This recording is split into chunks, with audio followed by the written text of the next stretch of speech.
ষষ্ঠ শ্রেণী দ্বিতীয় পর্যায়ক্রমিক মূল্যায়নের পরিবেশ ও বিজ্ঞানের 20 নম্বর স্কুলের প্রশ্ন উত্তরগুলো আলোচনা করব। একে দিয়েছে সঠিক উত্তরটি বেছে নিয়ে লেখো। আই হবে একটি পাললিক শিলার উদাহরণ চুনাপাথর। 2 জন্মের সময় একটি শিশু দেহে অস্থির সংখ্যা 300টি। 3 রক্তে কণিকা থাকে 3 প্রকারের, লোহিত রক্তকণিকা, শ্বেত রক্তকণিকার অনুচক্রিকা। 4 এসআইতে উষ্ণতার একক হবে কেলভিন। 2 দাগে আসে এক কথায় উত্তর বা একটি বাক্যে উত্তর দিতে বলেছে। আয়তে বলেছে অ্যালুমিনিয়ামের প্রধান আকরিকের নাম বক্সাইট। 2 হচ্ছে এসআইতে আয়তনের একক ঘনমিটার।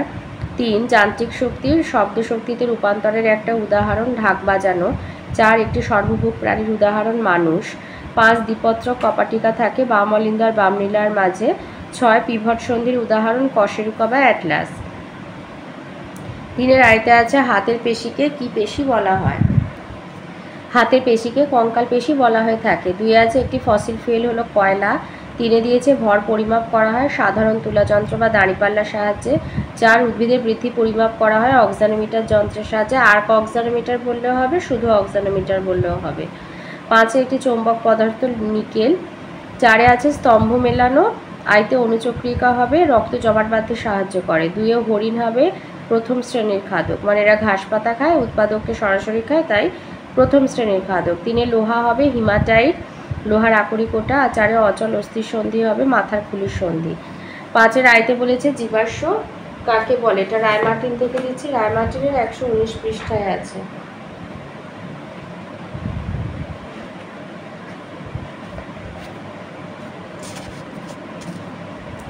লিখবে জীবাশ্ম হচ্ছে জীবযুক্ত অশ্ব, জীব অর্থাৎ যার জীবন আছে, আর অশ্ব মানে হচ্ছে শিলা বা প্রস্তর। কোনো জীবদেহ শিলায় পরিণত হলে বা প্রস্তরীভূত হলে তাকে জীবাশ্ম বলে।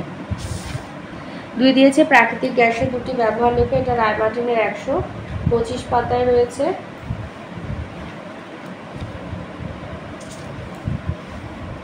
প্রাকৃতিক গ্যাসের ব্যবহার হচ্ছে 1 হলো বিদ্যুৎ উৎপাদনে ব্যবহৃত হয়। 2 বিভিন্ন শিল্পে যেমন লৌহ ইস্পাত শিল্প, সিমেন্ট শিল্প ইত্যাদিতে শক্তির উৎসরূপে ব্যবহৃত হয়।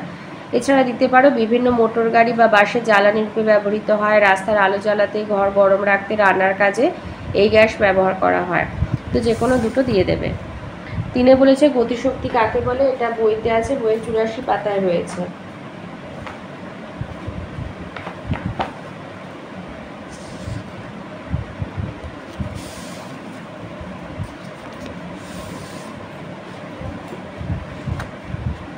লিখবে গতিশীল অবস্থায় বস্তুর মধ্যে কাজ করার যে সামর্থ্য বা শক্তি আসে তাকেই বলা হয় গতিশক্তি। গতিশীল অবস্থায় বস্তুর মধ্যে কাজ করার যে সামর্থ্য বা শক্তি আসে তাকেই বলা হয় গতিশক্তি। 4 প্রশ্ন বলেছে খাদ্য শৃঙ্খল কাকে বলে? এটা আছে বইয়ের 93 পাতায়।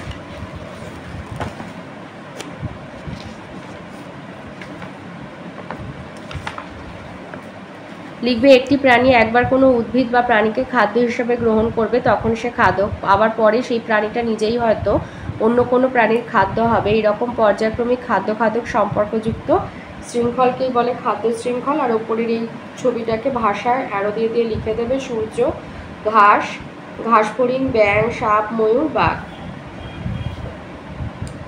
5 দিয়েছে বার্নৌলি নীতিটি লেখো। বার্নৌলি নীতি আছে তোমাদের বইয়ের 104 পাতায়।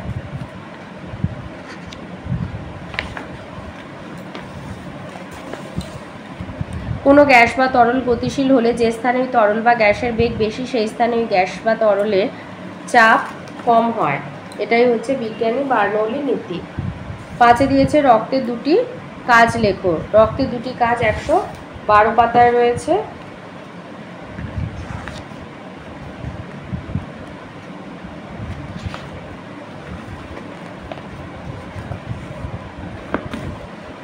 লিখবে যে রক্তের মাধ্যমে ফুসফুসের কাছ থেকে অক্সিজেন পৌঁছে শরীরের আনাচে কানাচে পৌঁছে যায়।